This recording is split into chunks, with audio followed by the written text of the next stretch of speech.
menganjurkan sembahyang duha atau menolak. Hukum haram mengawini wanita yang diceraikan sebelum tamat iddah.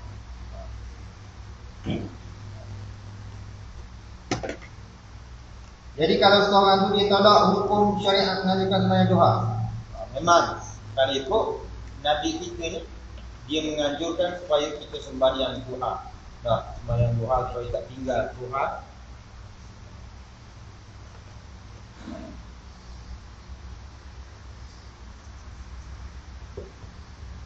Supaya kita tidak meninggalkan sembahyang duha kerana kelebihan pada sembahyang duha ini.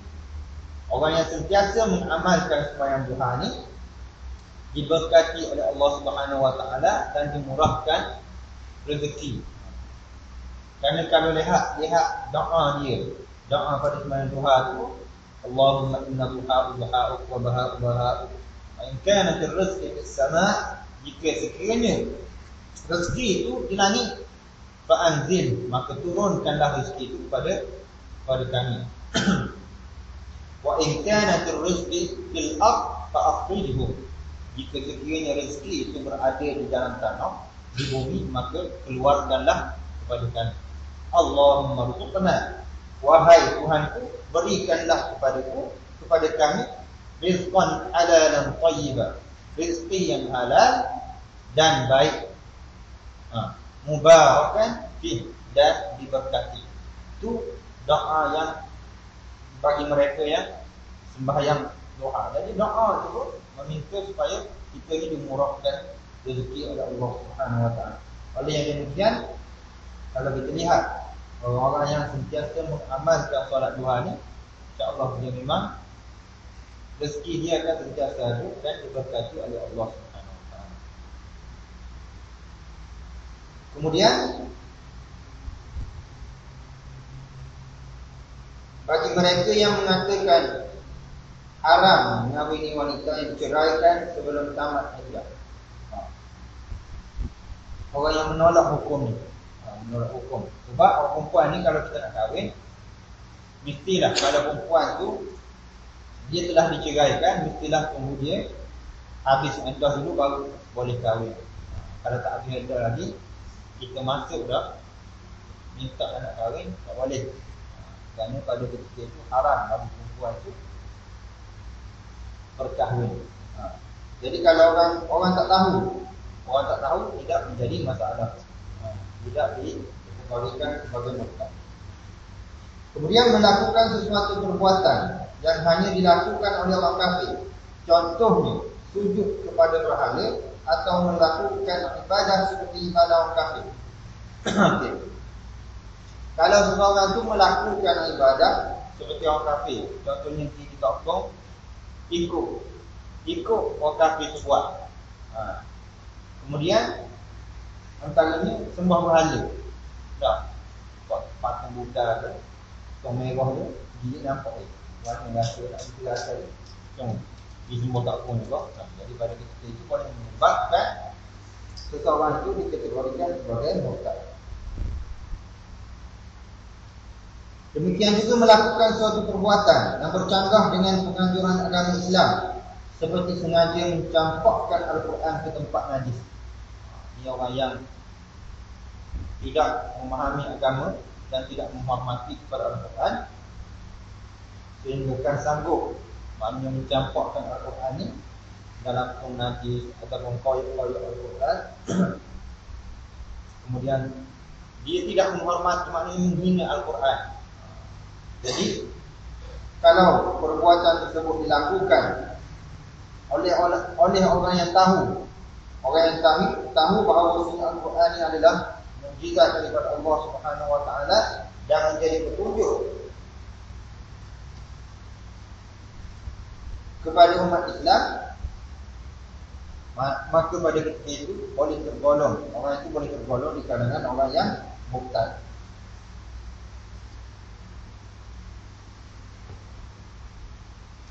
Kemudian sama hukum seperti Al-Quran termasuklah buku-buku hadis dan tafsir.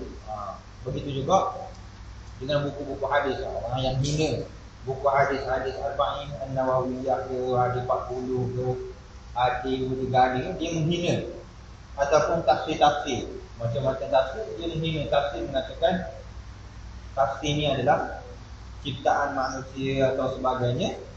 Pada ketika itu boleh dikategorikan sebagai dia ini boleh termasuk di kalangan orang yang murtad, dengan syarat apa yang dilakukan adalah secara sukarela dan bukan dipaksa.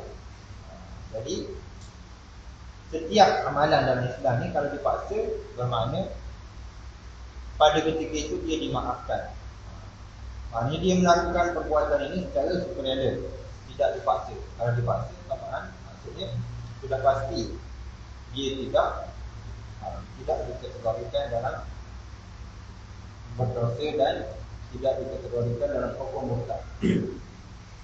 Yang ketiga, mengucapkan sesuatu yang bercanggah dengan pegangan Islam, sama ada apa yang diucapkan itu lahir daripada keyakinannya atau keingkarannya atau untuk mempersendiri. Contohnya orang yang mengutuk agama Allah. Orang yang mengutuk agama Allah iaitu agama Islam, yang mengatakan bahawa, contohnya mengatakan bahawa agama Islam ni tidak relevan sekarang. Dah, kita mesti mengamalkan agama lain. Ataupun dia mengatakan bahawa Islam ini tidak memberi kesamarataan di antara lelaki dan wanita. Contohnya, dia mempersendakan agama Islam. Jadi pada ketika itu, dengan kata-kata dia itu boleh menyebabkan dia tergolong di kalangan orang yang murtad. Contohnya orang yang mengutuk agama Allah, seseorang nabi, atau dia berkata Islam tidak sesuai dengan kemodenan, yang mengatakan bahawa sekarang ni Islam tak sesuai dah, kita amal agama Islam sekarang. Yang sesuai kita adalah mengamalkan agama selain daripada Islam. Contohnya agama Kristian ataupun agama Buddha, ataupun tidak ada agama terus, ateis, mulhidin. Jadi kalau seseorang itu mengatakan sedemikian, boleh menyebabkan dia tergolong di kalangan orang yang murtad. Jadi kalau kita tengok benda ni, ada je negara kita lah. Negara kita ni orang yang berkata sedemikian, mempermainkan agama Allah Subhanahu Wa Taala, agama Islam ni.